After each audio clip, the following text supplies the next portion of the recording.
আমার প্রাণপ্রিয় বন্ধুরা, তোমরা সকলে কেমন আছো? আশা করছি প্রত্যেকেই খুব ভালো আছে। তোমাদের ভালোবাসা ও আশীর্বাদে আমরাও না প্রত্যেকে বেশ ভালো আছি। তোমাদের সবাইকে আমার আরও একটি নতুন ভিডিওতে অনেক অনেক স্বাগত। আশা করছি আজকের ভিডিওটা তোমাদের খুব ভালো লাগবে, আর প্রথম থেকে শেষ পর্যন্ত থাকার অনুরোধ রইল। শুভ সকাল। এই দেখো, আমি সকাল 6টার দিকে ঘুম থেকে উঠেছি, আর ঘুম থেকে উঠেই প্রথমে বাইরে গিয়েছিলাম। বাইরে একটু হাঁটাহাঁটি করে মুখে টুকে জল দিয়ে তারপরে চলে এসেছি ঘরে। তারপরে দেখো একটু আয়নাটা দেখলাম, তারপরে ফুল তুলতে চলে গেছিলাম। তারপরে এই যে ফুল তুলে চলে আসলাম, আর এই যে আজও বেশ কিছু ফুল পেয়েছি, আর এই ফুলগুলো দিয়ে আজকে আমার ঠাকুর পুজো করব। তারপরে দেখো এই যে সংসারের কাজে লেগে পড়লাম। আর সকাল সকাল যদি ফুলটা তুলে না রাখি না, তাহলে না ফুল পাওয়া যায় না। প্রত্যেকেই যেহেতু সকালবেলা উঠে ঘুম থেকে উঠেই ফুলটা তোলে, ওই জন্য ফুলটা তুলে তারপরে এই যে সংসারের কাজে লেগে পড়েছি। আজ ঘরের প্রত্যেকটা কাজই কিন্তু আমাকে একা হাতে করতে হবে, যেহেতু বাড়িতে আজকে কেউই নেই, জানো তো। ওর বড়দা ভাই গেছে ওর বড়মাকে নিয়ে ডাক্তারের কাছে, আর ছেলের বাবা তো ওরা আছে ভাড়া বাড়ি। আর আমি এই দেখো, তার জন্য একটু সকাল সকাল ঘুম থেকে উঠে সংসারের প্রত্যেকটা কাজে কিন্তু আমি ঝটপট করে সেরে নিচ্ছি মামাম ওঠার আগে। তারপর দেখো এই যে তোমাদের সঙ্গে বকবক করতে করতে আমার ঘরটা ঝাড় দেওয়া হয়ে গেছে।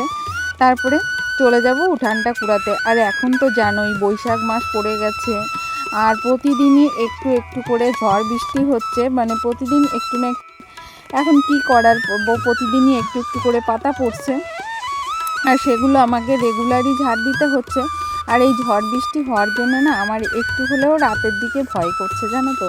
ভীষণই ভয় করছে মাঝে মাঝে, যখন আমি একা থাকছি মানে ভয় লাগছে, জানো তো। তবু কী করবো বলো, এর সঙ্গে নিজেকে মানিয়ে নিয়ে চলতে হবে, ঠিক না বলো।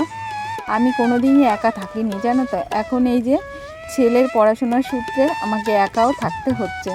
তবে যাই হোক, তোমাদের সঙ্গে কথা বলতে বলতে এই দিকটা তো আমার ঝাড় দেওয়া হয়ে গেছে। তারপরে চলে আসলাম এই দিকটা ঝাড় দিতে।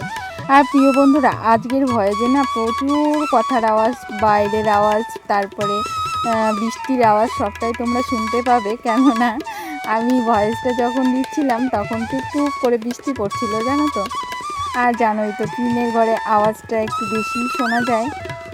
তবে দেখো, তোমাদের সঙ্গে কথা বলতে বলতে কিন্তু আমার পুরো উঠানটাই ঝাড় দেওয়া হয়ে গেছে।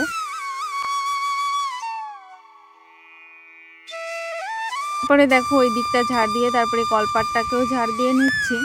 আর আজকে না একটু থালা বাসনও আছে বেশ অনেকগুলো। কাল রাতে ঝড়ের জন্য আমি আর মাজতে পারিনি, মানে হালকা পাতলা ঝড় হয়েছিল, সেই ভয়তে আমি আর রাতে থালা বাসন মাজিনি।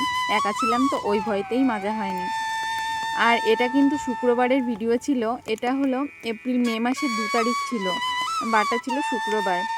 আর এই দেখো, এখন এই যে ঝাঁটাটি ধুয়ে নিচে হাত পা ধুয়ে তারপরে দুয়ারের সামনেটাও আমি জল দিয়ে নিয়েছি।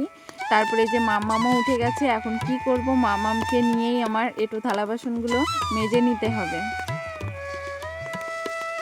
আর রাতে না মাজলে না সকালের দিকে অনেকটা থালা বাসন থাকলে আমার বেশ একটু কষ্ট মনে হয়।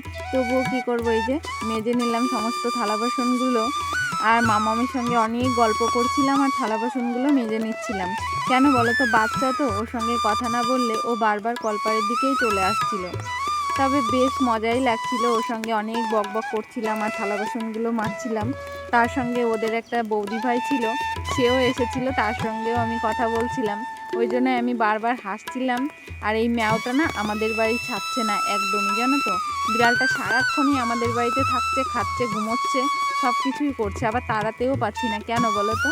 ওর না পেটে মানে বাচ্চা আছে, আর ওই জন্য বেশ মানে কিছুদিন পরেই ছানা দেবে। ওই জন্য ওকে তাড়াতেও পারছি না। যতই কষ্ট হোক ওর গা থেকে আবার লোম উঠছে, ওই জন্যই না আমার বিড়ালটা ভালো লাগে না, মানে লোম তো উঠলে সেই সময় আর ভালো লাগে না। তবু কি করব বলো, যেহেতু ছানা দেবে তো ওই জন্য কষ্ট হলেও ওকে কিছু আমি বলতে পারছি না। তারপরে দেখো, মেয়েটার সঙ্গেও বকবক করছিলাম। বকবক করতে করতে সমস্ত থালা বাসনগুলো আমার মাজা হয়ে গেছে। এখন এই যে বালতিটা মেজে তারপরে থালা বাসনগুলো ধুয়ে নেব। আর ওদের বৌদিও চলে গেছে, ওই পাশটাই ছিল, দাঁড়িয়েছিল, ওর সঙ্গে কথা বলছিল। বলছে তোরা কবে যাবি, যাচ্ছিস না তো, মানে এটাই বলছিল। ও যেতে চাচ্ছে না কিছুতেই, জানো তো, ভাড়া বাড়িতে।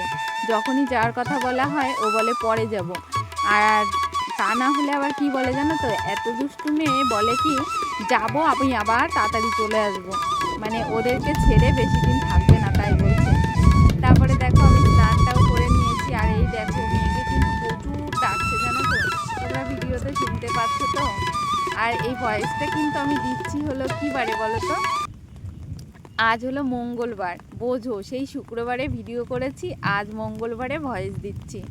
আর মঙ্গলবার এখন হলো এই 4:30 মতো বাজে। আর আজকে তো আমার ভিডিও দেওয়ার দিন, ভেবেছিলাম ভিডিও দেবই না, যেহেতু ভিডিওতে একদমই ভিউজ নেই। মনটা ভীষণই খারাপ জানো তো, ভিডিও করা নিয়ে এত গাল খাচ্ছি, তারপরেও ভিডিও করার মানে শক্তিটা তো মানে এনার্জিটা তো একদমই লস হয়ে গেছে, মানে চলে গেছে। আমার শরীরের যে এনার্জিটা থাকে ভিডিও করার, সেটা কিন্তু আমার শরীরে একদমই নেই। মানে তবুও আবার ভাবলাম যে না, বন্ধুদের তোমাদের সঙ্গে কথা বলতে আমার ভালো লাগে, এটা বিশেষত এটা সদা সত্য কথা যে আমার না তোমাদের সঙ্গে কথা বলতে ভীষণই ভালো লাগে। এই যে আমি যখন ভয়েস দিই আমার মনটা একদম ভরে যায়, মনে হয় আমি আমার বন্ধুদের সাথে কথা বলছি, একা আর লাগে না। ওই জন্যই আবার এই যে কষ্ট মষ্ট ভয়েসটা দিচ্ছি। তারপর দেখো আমি চলে আসি সেই দিনের কথায়, মানে শুক্রবারের দিন। এই যে স্নান টিনান করে একেবারে নাইটিগুলো মেলে দিয়ে তারপরে তোমাদের সঙ্গে একদম স্নান টিনান করে তারপরে পুজোটাও করে দিয়ে মানে করে নিয়েছি। আর এই দেখো আমার ছোট্ট ঠাকুরঘরটাকে একটু গুছিয়ে পুজোটা করেছি। আমার পুজো করতে না ভীষণ ভীষণ ভালো লাগে, ঠাকুর পুজো করতে আমার ভীষণই ভালো লাগে। আমাকে যদি কেউ বলে 2-3 ঘন্টা ধরে তুই পুজো দে, আমি কিন্তু মনের আনন্দে পুজোটা করব জানো তো। আমার অল্প সময় না পুজো দিতে বেশ ভালো লাগে না, মনে হয় আমার ঠাকুর ঘরে অনেকটা সময় ধরে পুজো করব, এটা আমার ভীষণই ভালো লাগে। কিন্তু সময়ের অভাবে আমরা সেটা করতে পারি না। পুজো দেওয়ার সময় না মনটা স্থির মন নিয়ে যদি পুজোটা করা যায়, তাহলে দেখবে মনটা ওখান থেকেই ভালো হয়ে যায়। তারপরে আবার সংসারের কাজগুলো করতে কিন্তু অনেকটা এনার্জি পাওয়া যায়। আর এই দেখো একার জন্য এই যে ছোট্ট একটা হাঁড়িতে ভাত বসিয়ে দিলাম, একা খাবো তো, তবুও আবার ভাবলাম একটু খিদে পেয়ে গেছে। আর আমি যদি মানে মামামের জন্য ওই জন্য একটু ডিম টোস্ট করছি সকালবেলায়, তো এখন আমার কিন্তু আজকে 8টার মধ্যে সমস্ত কাজবাজি আমার হয়ে গেছে। আর এই যে মামামের জন্য একটু পাউরুটি টোস্ট করছি।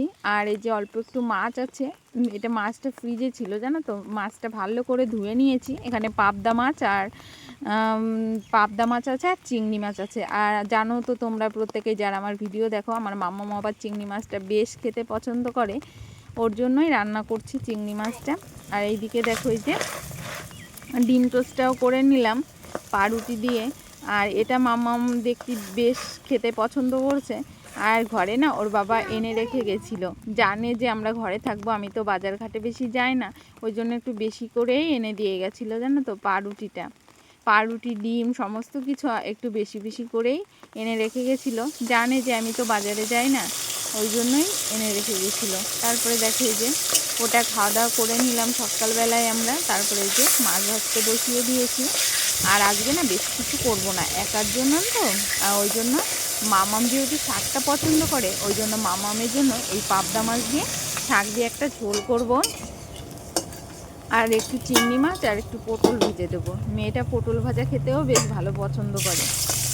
আর এই দেখো, আর আমি শাকগুলো না আগেই কেটে ধুয়ে নিয়ে গুছিয়ে নিয়েছি, এখন এই যে ঝটপট করে রান্নাটা করছি। আর মাম্মাম কিন্তু আমার পাশেই ছিল জানো তো, ও এখন একটু বসে আছে, আমার লক্ষ্মী সোনাটা আমার পাশেই বসে আছে, একটু দূরে ওকে বসিয়ে রেখে তারপরেই কিন্তু আমি রান্নাবান্নাটা করছি। একা থাকলে না মামামটা সেইভাবে আমাকে বিরক্ত করে না, কিন্তু যখন কলপাড়ে যায় তখন একটু বেশিই বিরক্ত করে। তারপরে দেখো এই যে শাকের ঝোলটা বেশ জাল উঠে গেছে, এখন আমি শাকগুলো দিয়ে নেব। আর শাকগুলো তো আগেই কেটে বেছে ধুয়ে রেখেছি। আর এটা কিন্তু ডাঁটা শাক, আর বাচ্চাদের কিন্তু ডাঁটা শাক খাওয়ানো খুবই ভালো জানো তো।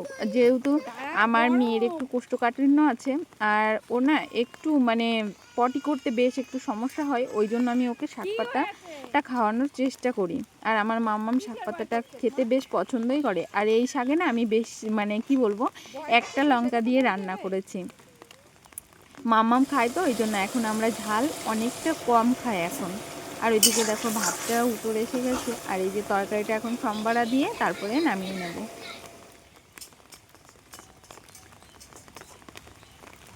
তারপরে এই যে তরকারিটা আমার রান্না করা হয়ে গেছে, সম্বারা দেওয়া হয়ে গেছে, এখন নামিয়ে নিচ্ছি। আর ভাত আরেকটু হলেই ভাতের মারটাও গেলে নিতে পারবো। এই পর্যন্ত যে সকল বন্ধুরা আমার ভিডিওর সাথে আছো তোমাদের সবাইকে কিন্তু অসংখ্য অসংখ্য ধন্যবাদ। প্রত্যেকে এইভাবে আমার পাশে থেকো প্রিয় বন্ধুরা, তোমাদের সবাইকে অনেক অনেক ধন্যবাদ। এত সুন্দর সুন্দর মিষ্টি মিষ্টি কমেন্ট করেছে আগের ভিডিওতে, তোমাদের সবাইকে অসংখ্য অসংখ্য ধন্যবাদ। প্রত্যেকে এইভাবে পাশে থেকো। সকল প্রিয় বন্ধুরা নতুন আমার চ্যানেলে ভিজিট করছো, তোমাদের সবাইকে কিন্তু অসংখ্য অসংখ্য ধন্যবাদ। নতুন বন্ধু হয়ে থাকলে প্লিজ চ্যানেলটিকে সাবস্ক্রাইব করে দিয়ে আমার ছোট্ট পরিবারের পাশে থাকতে পারো। আর প্লিজ তোমরাও প্রত্যেকে কমেন্ট করো, কমেন্ট করলে কিন্তু আমি তোমাদের ভিডিওগুলো দেখতে পারবো আর তোমাদের বন্ধু করে নিতে পারবো, এইটুকুই বলার যা। তাই নতুন পুরাতন সকলে এইভাবে আমার পাশে থেকো, সাথে থেকো। আর এই দেখো মামামের জন্য একটু চিংড়ি মাছ মানে ভেজে রেখেছি, এটা এখন এই যে পটল ভাজির মধ্যে দিয়ে দেবো। আর একটা কলা ছিল, সেটাও দেখছি মানে নষ্ট হয়ে যাবে, তাই কলাটাও ভেজে নিয়েছি। তোমরা প্রত্যেকেই কিন্তু এইভাবে আমার পাশে থেকো। আর ভিডিও যদি ভালো না লাগে সেটাও কিন্তু কমেন্ট করে জানাতে কেউ ভুলো না। নতুন পুরাতন সবাইকে অসংখ্য অসংখ্য ধন্যবাদ। আর এখন কিন্তু এই যে দেখো আজ তো 8টার মধ্যে সমস্ত, এখন কিন্তু 10টা বাজে, তার মধ্যেই কিন্তু সমস্ত কাজ হয়ে গেছে। দুপুরের সমস্ত কাজ বাজি আমি সেরে নিলাম, তারপরে এই যে রান্নাটাও হয়ে গেছে। আর আগে না মামামকে খাইয়ে দেবো, এখন যেহেতু 10টার একটু বেশি বাজে, তাই মাম্মামকে খাওয়া দাওয়া করিয়ে তারপরে দুপুরবেলা আমরা ঘুমিয়েছিলাম। তারপরে না আমি আর কোনো ভিডিওই করিনি। এখন বাজে সন্ধ্যা 7টা। আর এই দেখো এখন আমাদের বাড়িতে এই যে শিঙি মাছ এনেছে। আর এই যে হলো তোমরা তো দেখতেই পাচ্ছ চিংড়ি মাছ। আর তোমাদের বলেছিলাম না তোমাদের দাদাভাই আজকে বাড়ি আসবে, তাই বাড়ি আসার পথেই ওই মাছগুলো কিনে এনেছে। আর এই দেখো, আর সন্ধ্যাবেলার টিফিনে দেখো এই যে মুড়ি চানাচুর আর এগুলো এনেছে বাজার থেকে। তাই ভিডিওটা এই পর্যন্ত, প্রত্যেকে টাটা, বাই বাই।